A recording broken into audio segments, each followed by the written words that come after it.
Est-ce que vous croyez si je vous dis que là, vous tenez à la pâte à fixe? Toujours dans mon déménagement. Je trouve pas en fait le support de cette caméra pour l'accrocher au trépied. Coucou les copains! J'espère que vous allez bien. Aujourd'hui, on se retrouve dans un format très sympa, très léger. J'espère que le son est pas pourri. Je teste de filmer avec ma DJI sans micro pour voir ce que ça donne. Dans la vie, faut tenter des trucs. Je vous retrouve, je fais deux choses en même temps parce que j'ai pas le temps. J'ai trop envie sur cette chaîne YouTube d'avoir des formats légers comme ça où genre je parle et en même temps je fais quelque chose. Deux choses en une. Formidable. Voilà, c'est le but de cette vidéo, c'est que je me prépare et en même temps je réponds à vos questions. J'ai fait une petite FAQ dans la story Insta et sur mon canal WhatsApp parce que j'ai un canal WhatsApp. Ça c'est pas incroyable et en plus c'est un canal où genre vous aussi vous pouvez répondre. Je suis trop fan de mon petit canal, on est entre copines, on parle et tout, c'est trop bien. Donc si vous voulez rejoindre, je vous mets tous les liens en dessous et je réponds à vos questions. C'est parti, il faut juste que je prenne les questions devant moi, ça sera plus simple. Alors, j'ai Lily qui me demande comment je fais pour pas perdre ma motivation. Franchement, c'est une bonne question. Je vais pas faire genre, il y a des périodes où ma motivation elle est très basse, il y a des jours aussi où ma motivation... En fait t'as des jours avec et des jours sans. Bon, alors le but c'est qu'il y ait plus de jours avec que de jours sans, tu vois. Mais c'est normal qu'il y ait des jours où juste t'as la flemme, t'es fatigué. Et faut comprendre un truc, c'est comme je disais, je crois que c'est dans ma dernière vidéo, que si mentalement t'es épuisé, t'arriveras pas à être productif. Donc faut savoir aussi te dire, là j'arrive pas, je fais autre chose, ou je dors, ou je me repose, ou je coupe mon cerveau du taf et je me ressource un peu, tu vois. Et moi pendant très longtemps j'ai pas compris ça et j'ai perdu ma motivation, je vais pas vous mentir. Vous l'avez su quand il y a eu l'arrêt des yeux et tout, parce que vraiment j'avais plus de motivation à bosser. Je sais pas que j'aimais plus ce que je faisais, mais je kiffais plus genre autant qu'avant. Bon c'est ça, c'est un peu compliqué. Ce que je fais franchement pour pas perdre ma motivation, c'est globalement de réussir à prendre un équilibre de vie en fait.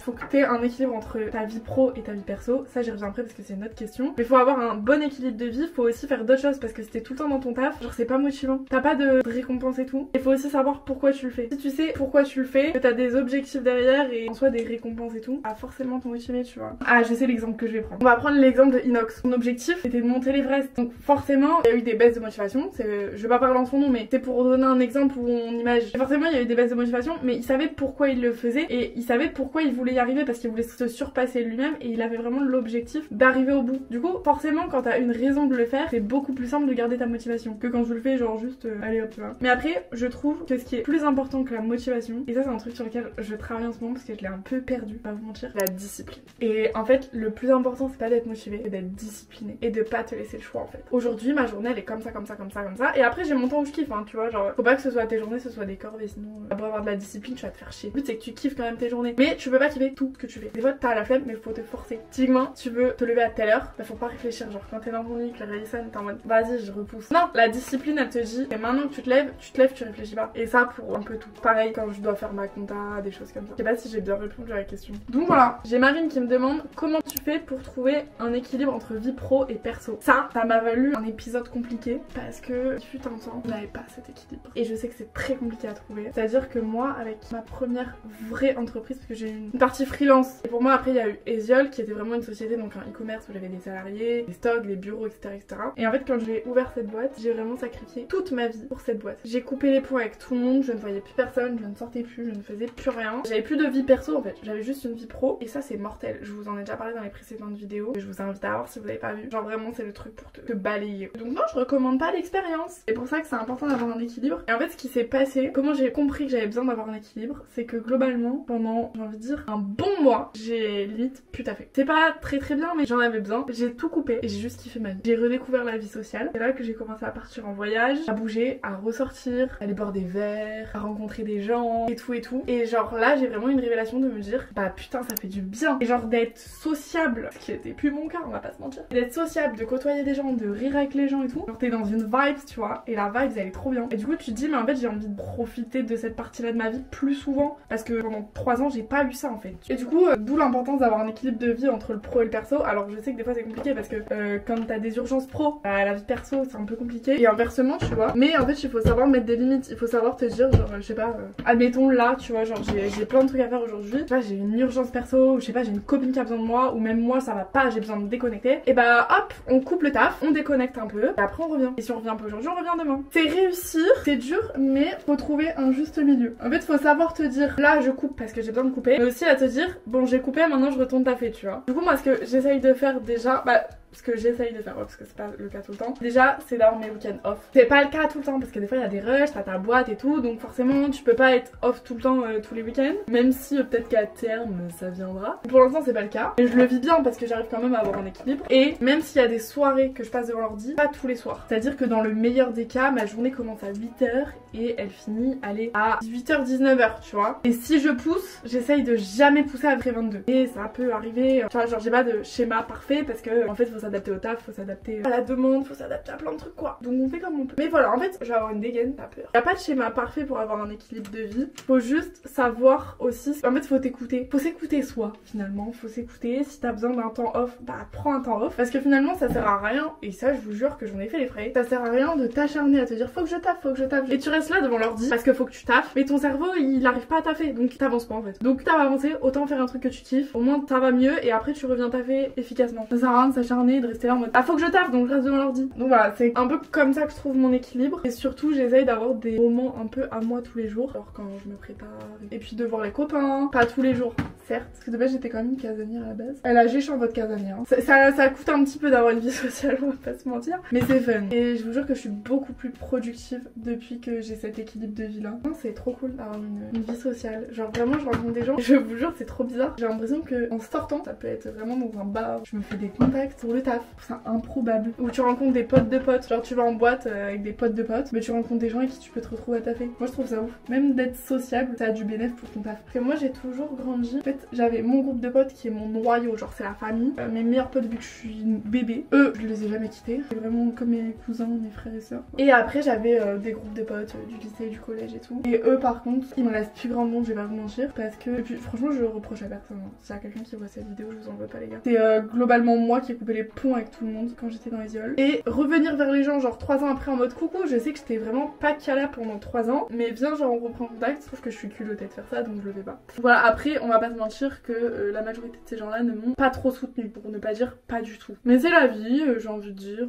c'est pas grave, hein. Ma vie elle a changé. Que là il y a un an je fermais mes yeux, prenais ma maison toute seule, j'apprenais à vivre toute seule parce que je venais de me séparer d'une relation très longue et je pensais vraiment que toute ma vie s'écroulait, et en fait genre vraiment c'était un renouveau, et depuis un an je suis une nouvelle personne. En fait j'ai rencontré Sarah entre temps, j'ai rencontré l'été dernier mais on est vraiment inséparables depuis décembre, et je vous jure que je pense que c'est vraiment la rencontre qui a changé mon année et probablement une bonne partie de ma vie, parce que je pense qu'on s'est trouvés au bon moment avec Sarah, et on était un peu toutes les deux dans le même schéma. Je pense qu'on avait besoin toutes les deux de quelqu'un sur qui s'appuyer, on s'est réparé mutuellement mais genre sans se le dire, mais du coup ouais ça change un peu tout, parce que depuis que je connais Sarah j'ai repris goût à sortir. On rigole, mais genre vraiment j'ai jamais autant rigolé que cette année 2024 je pense. Je passe mes journées en fou rire, c'est un délire, même toute seule, hein, vraiment je rigole seule. N'hésitez pas à rencontrer des gens comme moi avec Sarah, et depuis on est inséparables, à tel point que je vivais à Lille au début de l'année, je suis venue vivre à Montpellier, j'ai tout quitté. D'ailleurs est-ce que ce serait cool que je vous fasse une vidéo ou pas sur genre le fait que j'ai pris toutes mes affaires de Lille alors que je suis lilloise à la base et que j'ai toute ma mif là-bas, et je suis venue m'installer à Montpellier où je connaissais personne à part Sarah. J'ai Noan qui me demande, vraiment je vous parle avec cette dégaine là, comment se sentir légitime dans son travail et avoir plus confiance en ses capacités. Ça les gars, c'est compliqué.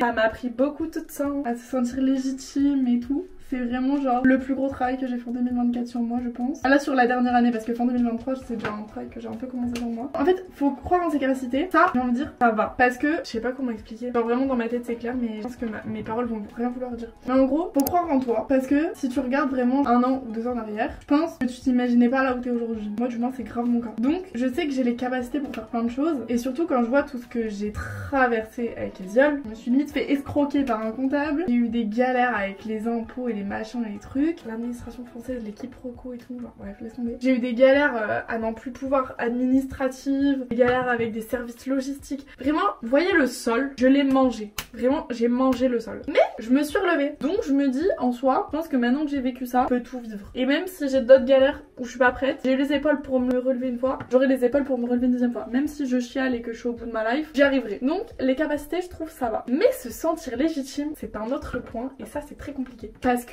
je me sens pas légitime en fait. Comment ça me sentir légitime? Mais je me dis toujours, bah en fait, tu vois, il y a des gens qui font mieux que moi. Mais en fait, il y aura toujours des gens qui vont faire mieux que moi. Mais si j'attends de faire mieux que tout le monde, je vais jamais le faire. Parce que finalement, les gens qui font, ils font pas forcément. Je sais pas si vous voyez ma réflexion, pas du tout avec les chevilles enflées que je vous dis ça. Mais il y a peut-être des gens qui sont moins forts que moi dans certains domaines, mais qui font quand même et qui arrivent. Donc moi aussi, je peux faire, même si je suis moins forte. Je sais pas expliquer, je crois que ça se voit. Mais genre, je commence un peu à me dire, en fait, on est tous légitimes de faire les choses tant qu'on les fait avec bienveillance, avec le cœur. étrangère, on est tous légitimes. C'est pour ça que je l'ai annoncé sur Insta, mais vous le savez peut-être pas encore ici, vous me suivez pas sur Insta, vous avez loupé quelque chose. Je travaille sur un programme d'accompagnement pour les gens qui veulent lancer leur projet mais qui savent pas comment s'y prendre. Voilà, ça sortira incessamment sous peu. Donc restez connectés quoi. C'est un truc que je vais faire depuis mai de l'année dernière. J'ai le projet en tête, je bosse dessus, mais je me sentais pas légitime, donc j'étais en mode non, mais c'est un truc que je lancerai dans 2-3 ans. Sauf qu'au bout d'un moment, il y a plusieurs personnes qui m'ont dit Héloïse, au bout d'un moment, t'as lancé ta première boîte à 18 ans, aujourd'hui t'en as 23, t'as 4 entreprises, t'as bossé dans du e-commerce, t'as fait de la prestat de service, t'as des boîtes qui tournent. T'es légitime d'aider les gens à se lancer. Sachant qu'autour de moi, j'ai des copains et des copines que j'ai aidé à se lancer. Donc c'est vrai que je me suis dit, si j'ai aidé les gens autour de moi, je peux peut-être aider des gens un peu moins proches de moi, mais qui veulent lancer et qui osent pas le faire. Au bout d'un moment, tu vois, il faut y aller. Faut arrêter de réfléchir et faut se lancer. C'est ce que j'ai fait. Voilà, donc ça sortira incessamment sous peu. C'était même pas le but de faire ma petite promo, c'était juste de vous tenir au courant quoi. Bon, je mets les bijoux et on va dans le salon comme ça, je me maquille et on aura une meilleure lumière parce que la lumière de cette salle de bain est pourrie. Bah allez, je vous dépatafixe d'ici et on va dans le salon. Là, pour vous expliquer, il n'y a pas le support. Normalement, il y a une vis que je peux caler dedans. La vis, je l'ai perdue dans un carton comme ma télécommande de télé. J'ai une télé ici depuis bientôt 3 semaines. Je peux pas utiliser parce que j'ai perdu la télécommande. Faut savoir que là, à tout moment, j'ai quelqu'un qui rentre dans l'appart parce que ma porte d'entrée n'est pas fermée à clé. Parce que la serrure, elle déconne. Ce matin, je suis restée enfermée. J'ai Justine qui me demande comment s'octroyer un jour de repos sans culpabiliser. C'est une super question, Justine. Je crois que vous êtes un petit peu en train de tomber, non? Vous glissez. Justine, comment s'octroyer un jour de repos sans culpabiliser. Ça revient un peu sur les trucs que j'ai dit avant. Et en fait, je sais que c'est très dur parce que pendant très longtemps, et encore ça m'arrive maintenant, de culpabiliser quand je travaille pas. Sauf qu'au bout d'un moment, je vous jure que tu peux pas bosser H24. T'es pas productif en fait quand tu bosses H24. Donc t'as besoin des jours de repos. Et vraiment essayez, hein. Je vous jure, essayez. Des jours où complètement vous déconnectez. Genre, vous déconnecter total. Vous allez prendre l'air, vous allez vous balader. Bref, faites des trucs que vous kiffez, mais déconnectez du taf, des cours, de tout. Ben, quand vous reviendrez, vous serez 10 fois plus productif qu'avant cette journée-là. Donc c'est important. Si vous pouvez en avoir une par semaine, c'est royal. Sinon, faites au moins en sorte d'en avoir une toutes les 2 semaines, une par mois. Et une par semaine, je vous jure que c'est le truc le plus incroyable qui existe. Parce que c'est comme ça que en fait tu retrouves ta créativité. Enfin, je vous jure, hein. Moi tu me fais sortir vraiment. Là je vais me balader et tout. Genre je fais une journée où juste je bosse pas, je vais me balader, je vois des gens, je me balade. Voilà, ok, voilà. Ça, vous avez compris ce que ça voulait dire? Moi je sais pas comment expliquer, mais une journée comme ça là, je rentre, mais j'ai 48 idées de projet. La dernière fois que j'ai fait une journée off comme ça, je suis allée sur un transat, là j'ai pris une petite plage privée. Ça coûtait un rein mais c'était super. Je suis allée sur une petite plage privée, j'ai kiffé ma journée, comme ça, pomper up et tout, juste à faire l'écrevisse. Moi je fais pas la crêpe, moi je bronze pas, je crame. Donc j'ai fait l'écrevisse. Écrevisse bien cuite, mon cerveau il a fusé. Je suis rentrée, j'avais 15 idées de nouveaux projets. Tu vois, ça aide. Des petites journées comme ça où tu penses à toi. D'autres trucs où moi ça me fait fuser mes idées. Quand je manque de créativité, en fait je sais qu'il faut que je fasse. Faut que j'aille à la plage ou me faire masser. Alors là, une table de massage en train de me faire masser. Pareil, mon cerveau il fuse. Faudrait que je demande au comptable, est-ce que ça peut passer en frais pro les massages et les plages privées? Non, parce que finalement c'est pour ma créativité pro quoi. Moi je trouve que c'est une bonne idée. Donc faut pas culpabiliser de s'octroyer des jours de repos. Si t'as pas 6 jours sur 7 de repos dans la semaine, ne culpabilise pas. Profite de ta vie. Dis pas que, alors le taf c'est génial, donc déjà essayez de faire un taf que vous kiffez parce que comme ça vous aurez même pas l'impression de taffer. Mais surtout oubliez pas que c'est important de profiter. On sait pas de quoi demain est fait. Faites en sorte que vos semaines vous les kiffiez, vos mois vous les kiffiez et surtout que vos années vous les kiffiez. Qu'à la fin de la semaine, du mois ou de la journée, soyez fiers, genre vous soyez heureux. C'est vraiment le plus important. Et s'il vous faut plus de repos pour ça, et ben prenez plus de repos. Après, forcément, il faut un peu travailler parce que l'argent ne tombe pas du ciel. Moi, j'ai pas encore trouvé comment. Si vous savez, n'hésitez pas à me le dire. Je pense que ça pourrait servir à pas mal de monde. Mais du coup, en attendant, faut kiffer ce que vous faites. C'est trop important. Vraiment, je sais que c'est compliqué de trouver ce pourquoi on est fait, mais faut pas hésiter à tester plein de trucs en vrai. On a une vie, c'est pas pour faire la même chose toute notre vie. C'est pour tenter des trucs et faire ce qu'on a envie de faire quand on a envie de le faire. Tu fais ça comme t'as envie. J'ai dit ce matin et on m'a dit que c'était une très belle phrase. S'il n'y a pas des jours où t'es pas productif, bah les jours où t'es productif, tu te rendras même pas compte que t'es productif. Au final, tu te sentiras jamais productif. S'il y a des jours où vraiment tu glandes rien, puis tu vides ton cerveau, tu le mets off. Hop! Quand tu reviens le lendemain, et ben tu te sens beaucoup plus productif. Parce que tu auras fait plein de choses. C'est ma philosophie de vie, quoi.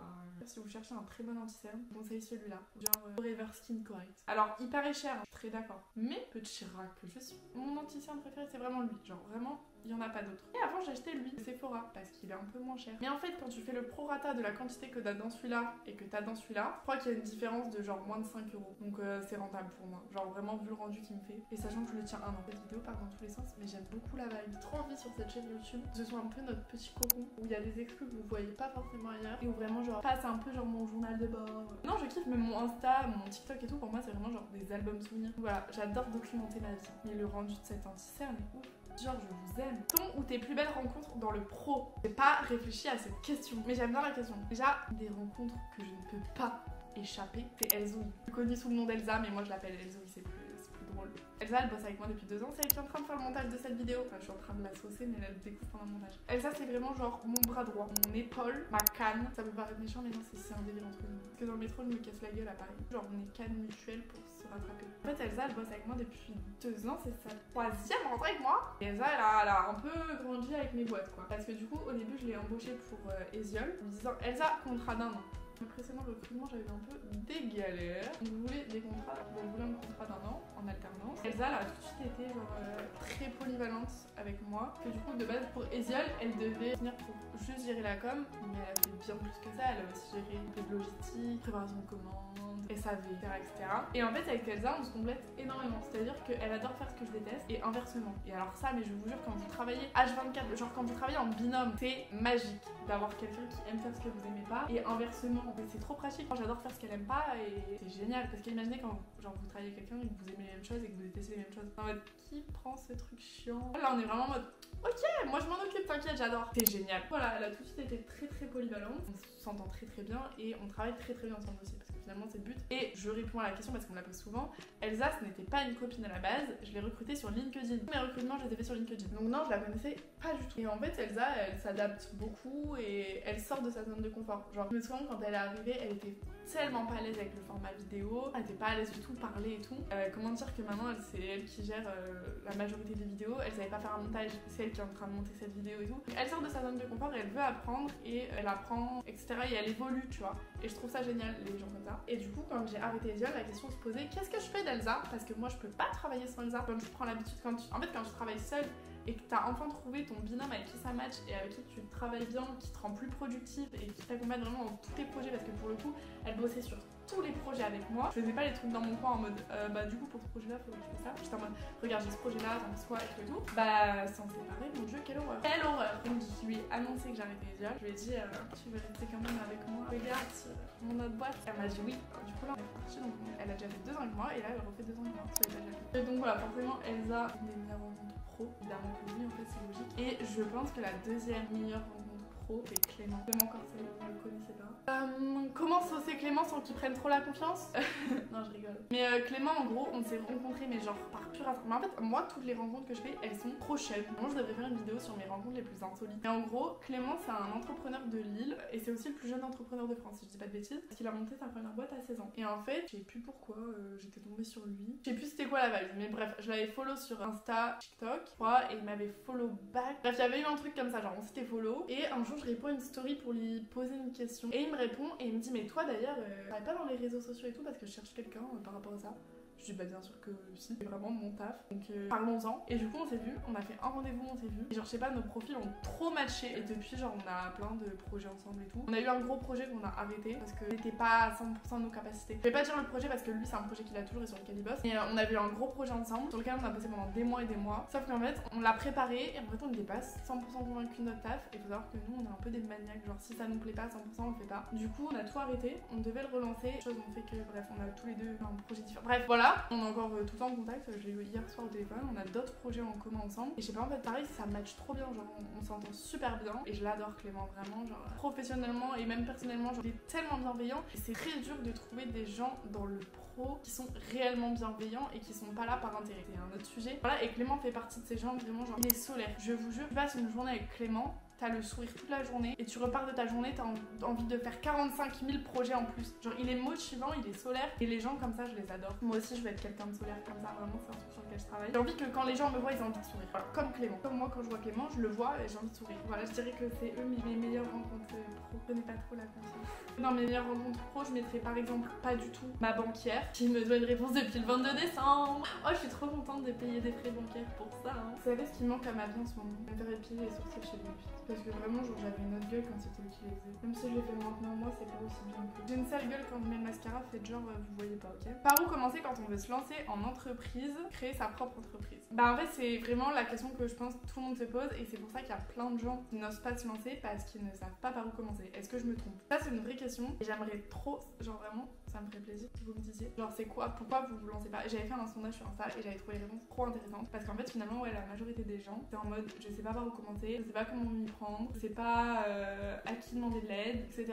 Et je vais pas vous mentir, c'est vraiment pour ça que je bosse sur la création d'un programme d'accompagnement et d'une formation parce que en fait, c'est vraiment des questions qu'on me pose. J'ai pas envie de dire tous les jours parce que ce serait vraiment me prendre pour je sais pas qui, mais c'est vraiment une question qu'on me pose plusieurs fois par semaine sur comment j'ai fait pour monter mon entreprise parce que du coup j'ai plusieurs entreprises, donc j'ai des micro-entreprises, sociétés, des SAS, j'ai plusieurs formes d'entreprise, comment savoir quelle forme juridique prendre, comment la créer, comment bien faire les choses, comment oser te lancer, comment trouver le projet qui te correspond. C'est vraiment des questions, je vous jure, qu'on me pose tout le temps et franchement je comprends parce que c'est vraiment les questions que je me suis posées et sur lesquelles j'ai dû le plus bosser quand j'ai décidé de me lancer en fait. C'est ça qui m'a freinée, qui a fait que j'ai commencé, que j'ai lancé Esiol à 19 et pas avant parce que j'avais toutes ces problématiques là et c'est finalement tout ce que je veux, les réponses et tout l'accompagnement que je veux faire avec ma formation. C'est pour ça que je bosse sur le programme d'accompagnement dont je vous parlais au début. Le but ça va être vraiment de vous accompagner, d'accompagner les gens qui s'intéressent sur ces problématiques là pour que les gens osent enfin se lancer. Toi si t'as un projet et que t'es comme ça en mode je sais pas, te dises ok c'est mon moment, je le fais, j'y vais et tout et que tu saches par où commencer, comment, etc. et que tu sois pas tout seul. En fait, voilà, que tu te sentes pas seul, que tu te sentes entouré, encadré, que tu aies quelqu'un qui pose les questions, qui va te donner les réponses, tout ça en fait. C'est vraiment genre le but de cette formation et c'est pour ça que je bosse comme une acharnée dessus. Ça me prend beaucoup d'énergie et qu'elle est pas encore sortie parce que je veux vraiment faire ça bien. De base elle devait sortir avant et je veux faire un truc quali en fait. Moi quand je fais quelque chose c'est soit je le fais à 300% soit je le fais pas et du coup je veux que cette formation ce soit pas une formation qu'on peut trouver partout. Je veux que vraiment les gens la fassent et que derrière ils lancent leur projet et qu'ils kiffent leur vie et qu'ils sont en mode ok j'ai bien fait de la faire cette format parce qu'elle a changé ma vie genre. Donc voilà, je travaille à rendre tout mieux que ce qui existe même si pas Bill Gates ok mais j'ai 6 ans d'expérience dans l'entrepreneuriat, j'ai eu des hauts des bas, j'ai fait des erreurs et en fait je veux justement que ces erreurs vous servent à vous pour pas que vous les fassiez parce que ça m'a coûté cher, j'en tire des leçons, c'est pas grave, c'est ok mais que vous en fait vous gagnez un petit peu de temps quoi, c'est tout, un petit peu de temps, un peu d'argent. Donc voilà, c'est pour ça que je travaille sur cette format. Mais du coup par où commencer, vraiment trouver votre projet, c'est vraiment l'étape numéro 1, le projet que vous voulez avoir. Sachez qui vous êtes aussi et trouver un projet qui respecte vos valeurs. Allez pas faire quelque chose qui vous ressemble pas et que vous faites parce que vous voulez lancer un projet et que vous avez entendu que ça ramène des sous. Si ça vous correspond pas, ça vous fera pas ramener des sous. Le plus important pour moi, c'est de faire quelque chose qui est aligné à tes valeurs, aligné à ce que tu kiffes faire parce que si t'aimes ce que tu fais et que ça te correspond vraiment, tu auras beaucoup moins de problèmes à t'y investir et à donner de l'énergie pour que ce soit un projet qui fonctionne. Bon, je pense qu'on a bien blablaté. Voilà, j'espère que ce petit format vous a plu. Si vous avez d'autres questions, n'hésitez pas en commentaire. Rejoignez-moi sur les autres réseaux, comme ça on peut en discuter plus facilement, c'est un peu plus fluide et tout. On en discute, voilà, et puis vous êtes au courant des dernières actus en temps réel et tout. Je poste très régulièrement là-bas, j'ai plein de formats différents. Voilà, mon TikTok et moi, ça c'est pas trop la même chose. Mon TikTok c'est un peu bourbier. J'espère que cette vidéo vous a plu. Si vous n'êtes pas abonné, n'hésitez pas, ça me ferait très plaisir. Voilà, mettez des petits pouces et tout. Je vous jure, pour vous c'est rien, mais pour moi ça change beaucoup parce qu'au plus j'ai de pouces, au plus j'ai de commentaires et au plus j'ai de gens qui s'abonnent, au plus ma vidéo elle est vue, au plus ma vidéo elle est vue, au plus je suis contente. Donc voilà, je vous souhaite à tous une bonne journée. Je sais pas où vous en êtes dans votre journée, mais kiffez votre vie. N'oubliez pas de vivre pour vous, de vivre pour vos projets et de kiffer votre vie parce qu'on sait pas de quoi demain est fait. Donc arrêtez de dire je commencerai plus tard parce que peut-être que le plus tard n'existera pas. Ça fait un peu rabat-joie dit comme ça. Si tu repousses toujours, tu vas jamais le faire. Voilà, bisous les copains.